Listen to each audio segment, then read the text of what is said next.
Radar Drops. Informação para o seu dia. Olá, hoje é 17 de dezembro, começa agora o Radar Drops, informação para o seu dia sob curadoria do FGV Notícias. Hoje, a gente vai mergulhar em 3 grandes temas que estão dando o que falar. Vamos entender os detalhes por trás da crise de energia em São Paulo, decifrar a nova pesquisa presidencial para 2026 e também olhar de perto um estudo que revela quem de fato comanda as grandes empresas no Brasil. Vamos então aos destaques de hoje, analisando cada um desses casos para a gente ter um panorama mais claro do que está acontecendo.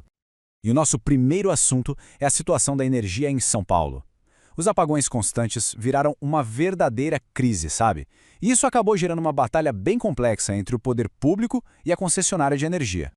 A situação, olha, está bem crítica. A gente está falando de dezenas de milhares de imóveis sem luz direto. E o prejuízo, principalmente para os pequenos negócios, chega a ser de R$50 mil. A paciência das pessoas e dos políticos, claro, acabou. Essa fala do governador Tarcísio de Freitas, que foi repetida também pelo prefeito, mostra bem o tamanho do problema. Os dois estão exigindo o fim do contrato com a empresa, a Enel, dizendo que ela simplesmente não tem mais condição de prestar o serviço. Pois é, essa é a pergunta que todo mundo se faz. Se o serviço está ruim e os políticos querem a empresa fora, por que não só rasgar o contrato e pronto? A resposta, como quase sempre, é um pouco mais complicada e está numa palavrinha do mundo do direito. O nome do processo é caducidade. E aqui tem um detalhe que faz toda a diferença. Esse tipo de processo nunca foi aplicado para uma distribuidora de energia no Brasil.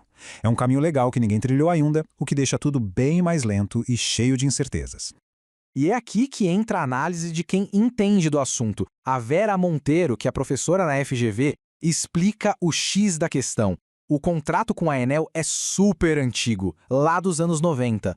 Ele não foi feito pensando nas demandas de hoje, como as que vêm com as mudanças climáticas, por exemplo. Então, do ponto de vista jurídico, fica difícil provar que a empresa está descumprindo um contrato que, na verdade, já está ultrapassado. Ou seja, a solução não é tão simples quanto parece. Bom, mudando de assunto, vamos falar agora de política. Saiu uma nova pesquisa para 2026 que movimentou bastante o cenário. Isso porque ela fez uma pergunta que ninguém tinha feito antes. E aí, como é que fica a direita sem o nome de Jair Bolsonaro na disputa? E olha, os primeiros resultados surpreenderam. O Flávio Bolsonaro apareceu com uma pequena vantagem sobre o governador Tarcísio de Freitas. Isso já mostra que o sobrenome Bolsonaro ainda tem um peso gigantesco para transferir votos. Mas os números sozinhos não contam a história toda, não. É aqui que a coisa fica mais interessante. Quando perguntaram se Jair Bolsonaro acertou em indicar o próprio filho, a maioria, 54%, disse que ele errou. Isso mostra que existe uma tensão aí. Ao mesmo tempo que o nome atrai voto, ele também cria uma resistência, o que complica qualquer estratégia para 2026. Os analistas mostram que os 2 possíveis herdeiros desse capital político enfrentam grandes dilemas. O Tarcísio, por um lado, tenta ser uma opção mais moderada, mas a rejeição a ele já é bem alta. Já o Flávio tem a força do nome, só que essa força pode ser justamente a sua maior fraqueza na hora de tentar buscar votos fora da bolha. E essa frase do analista Fernando Abrúcio resume tudo perfeitamente. Basicamente, a direita quer os votos do bolsonarismo, mas sem a rejeição que vem junto com o nome. É um paradoxo, um quebra-cabeça que, por enquanto, eles ainda não conseguiram resolver. Saindo um pouco da política e indo para o mundo corporativo. Um estudo inédito acaba de ser divulgado e ele joga uma luz sobre quem realmente está no comando das maiores empresas do Brasil. E os resultados, olha, são bem reveladores. Esse estudo é uma parceria da FGV com a Folha de São Paulo. E eles fizeram um verdadeiro raio-x em mais de 400 grandes empresas brasileiras. O objetivo era bem direto: descobrir quem é que senta nas cadeiras de liderança do país.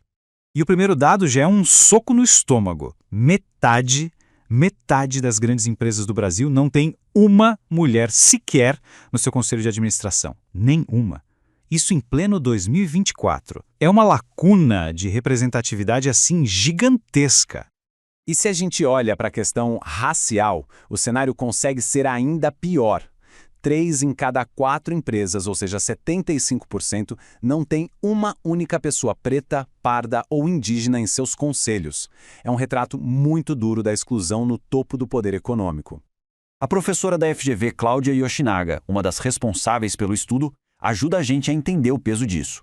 Ela destaca que essa falta de diversidade lá no topo não tem nada a ver com a realidade da população brasileira, onde mulheres e pessoas negras são a maioria.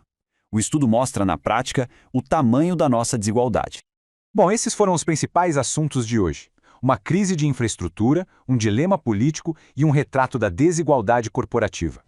E em cada um desses casos, a gente vê a importância de ir um pouco além, né? De buscar a análise de especialistas para a gente entender melhor as camadas de cada problema. Fica claro que a manchete que a gente lê no jornal é só o ponto de partida. A história de verdade, com todos os seus detalhes, quase sempre está na análise que vem depois. Esse foi o Radar Drops de hoje. Voltamos amanhã com mais notícias. Até lá!